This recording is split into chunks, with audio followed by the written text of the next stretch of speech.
So if I buy strawberries, I can take the seeds from the strawberries, plant them, water it, wait 6 months, 12 months, I got a strawberry tree. Fruit is an infinite thing. Bitcoin's the exact same thing. Maybe property. Let's just say they've got 500K. Yeah.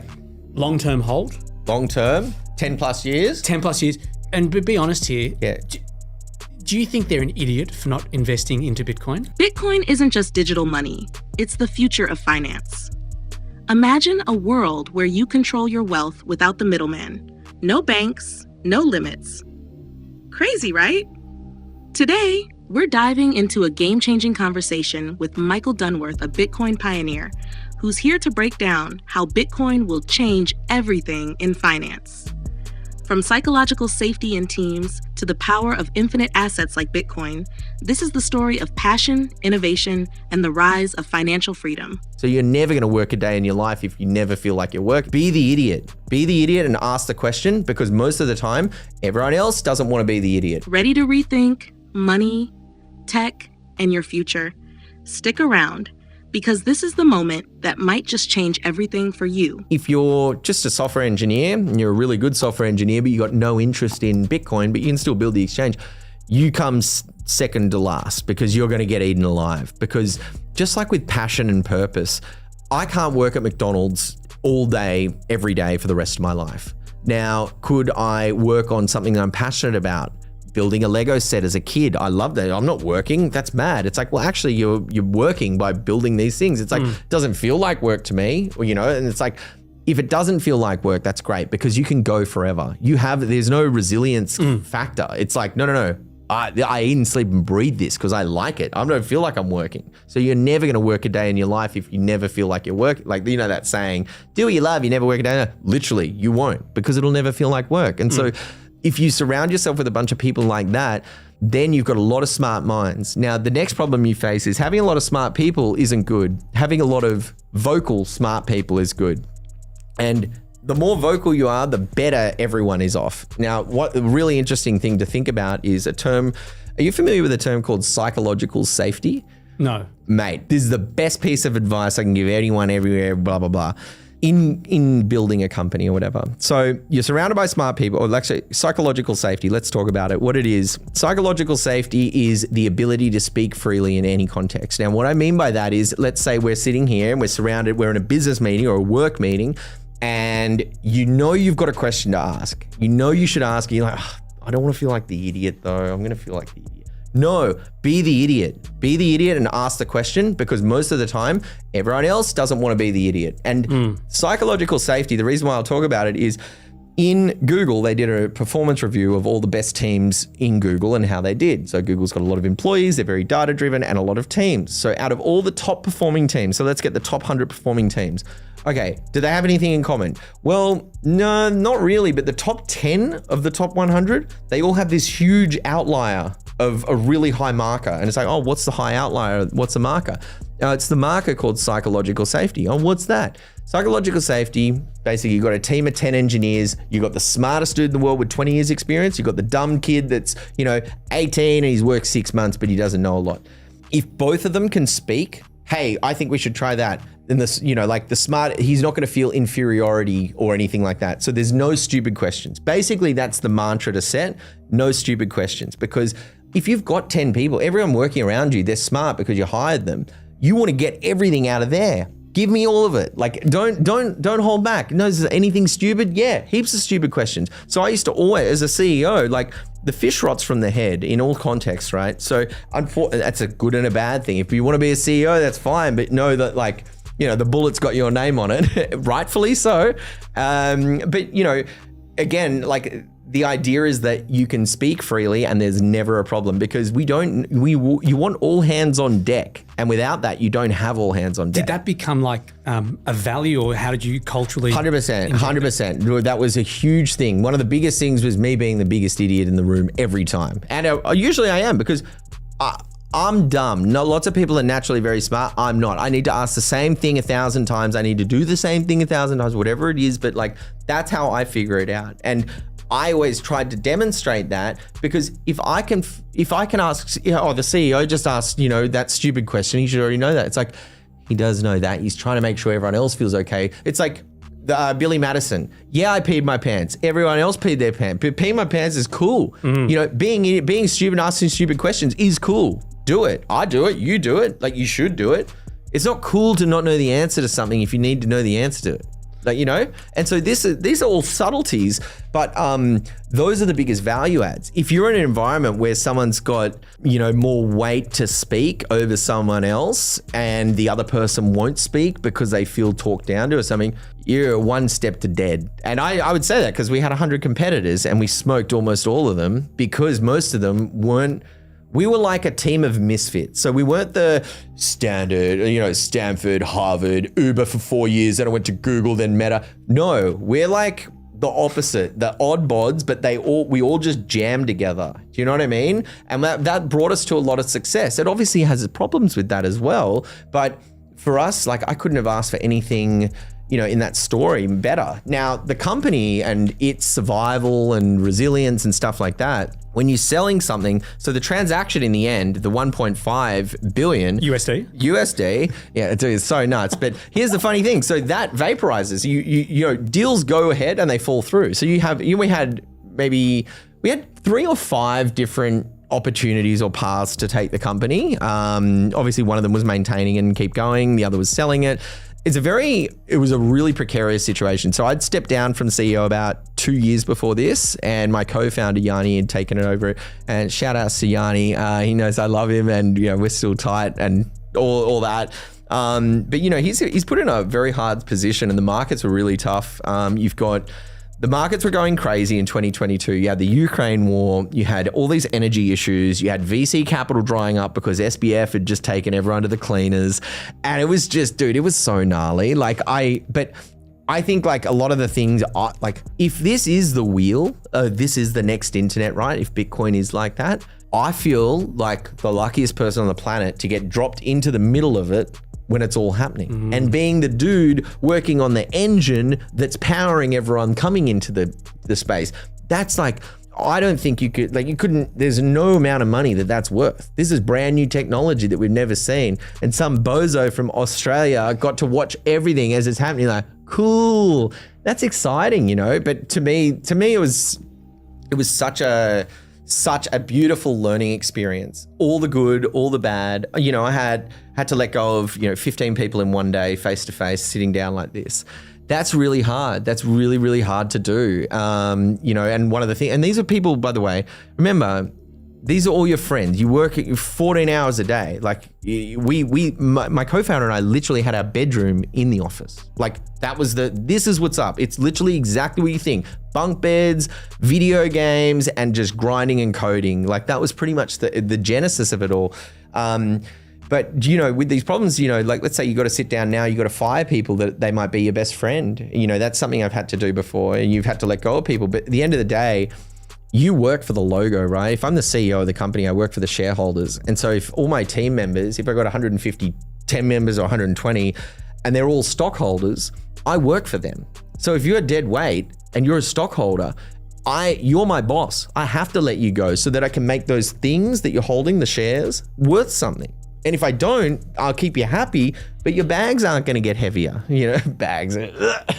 And so that's a weird way to think about it. But at the end of the day, like that was part of the exit interview. I sent them a letter to everyone. I said, hey guys, you can call me anytime. I'll give a reference. And it's not about their performance. It's about, at the end of the day, it's the CEO's fault for getting a company in a position where they need to let go of 15 people, because it means there's operating in something that you didn't foresee or an efficiency that you didn't predict or something.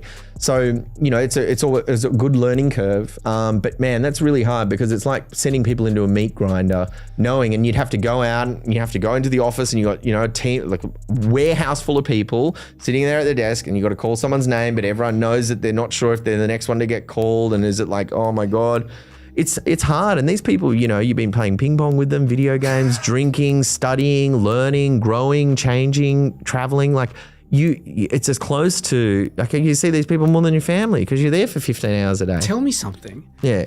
Does that make sense, by the way? So am I making sense? No. Just pause me at any time. It's making a lot of sense. I just want to know, like, take me back, because Bolt was the company that was looking to, when did you, like, talk me through the where you were when you heard, what 1.5 billion we want to buy you? Are you in a meeting room? Are you on a beach? That's a good question. Where was I?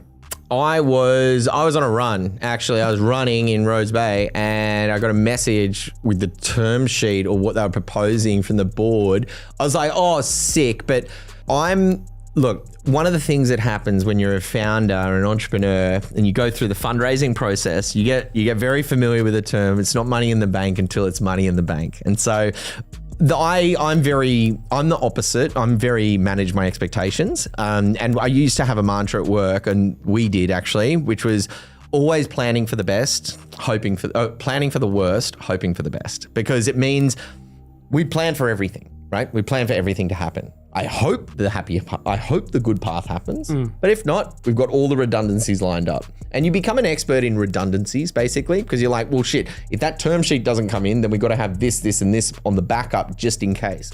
Or if our banking partner goes down, well, we got to have this, this, and this just in case, and so you get used to this idea that no one's going to do their job properly and you've got to have 5 of everyone doing everything, which is like, it's sort of just, that's good business, basically, making sure you've got redundancy so your customers aren't falling short.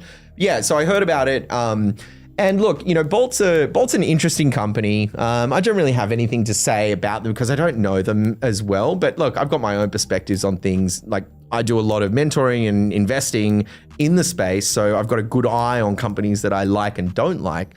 Bolt made sense at the time because I think with the markets and the space, like there were other opportunities as well. There's one for 140 million in cash, and there's one for 400 million in equity in that company. And then there's one for 1 billion in equity in a better company. And so you're starting to you're laying out these options and stuff like that. But at the end of the day, I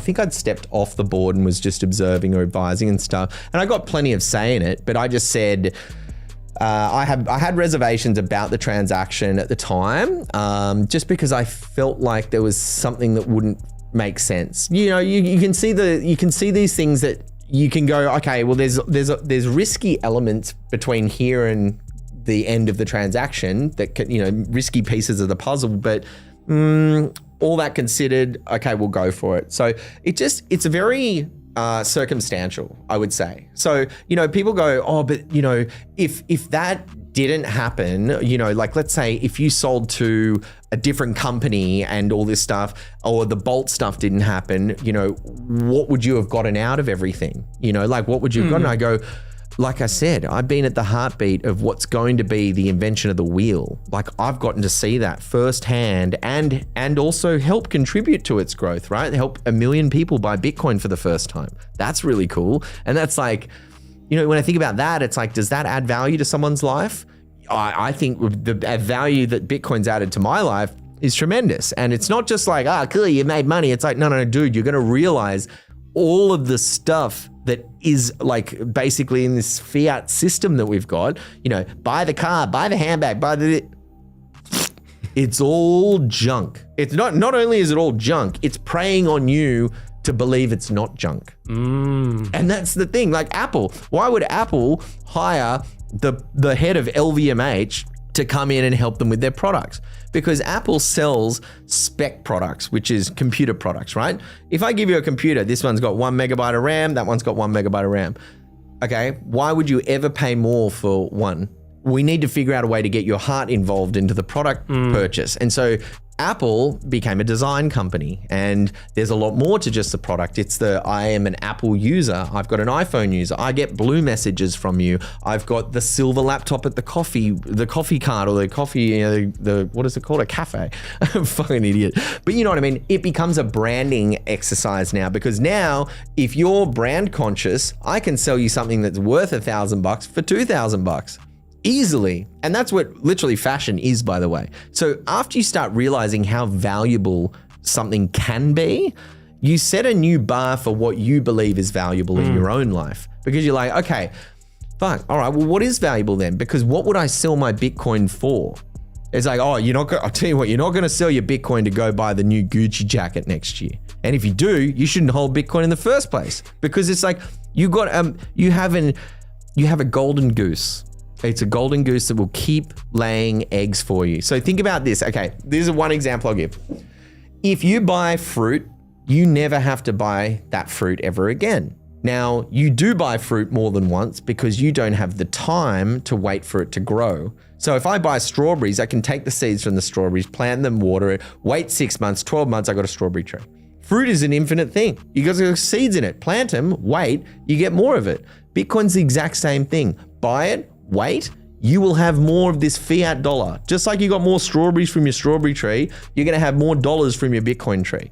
Exact same thing. Fascinating to think about though. For someone listening to this, who let's say they're looking to go S&P, to invest, they're looking maybe property. Let's just say they've got 500K. Yeah. Long-term hold. Long-term, 10 plus years. 10 plus years. And be honest here. Yeah.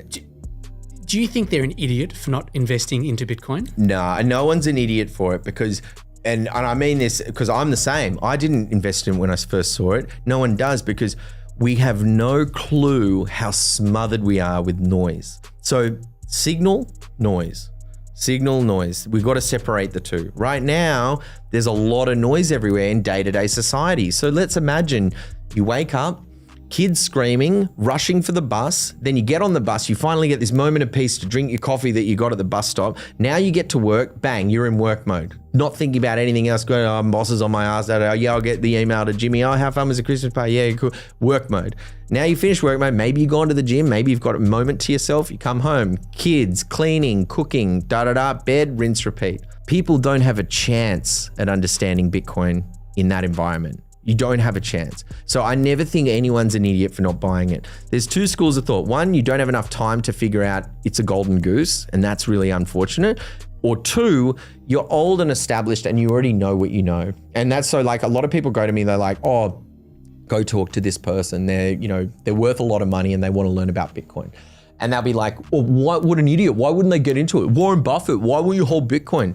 Look, the one thing that very successful people usually have in common is that they back themselves and they've gotten there by backing themselves. So if a property guy doesn't want to learn about being 68 and he's retired, I go, mate, you're an idiot. He goes, like, he doesn't know anything about it, so he doesn't need to. There's no incentive. If he's worth 50 million, I don't need to figure it out again. I figured it out. In my time, I figured it out. It was property. Now, you might have a new thing called Bitcoin, but I don't need to figure it out. Now, if he's got grandkids or something or whatever, then yeah, you want to keep the party going by making sure his wealth doesn't melt past his death. That's a different conversation. But I get it. People are just, the one thing I think, people are so smothered with noise. Like, this is a real deal, guys. Like, this isn't a test run.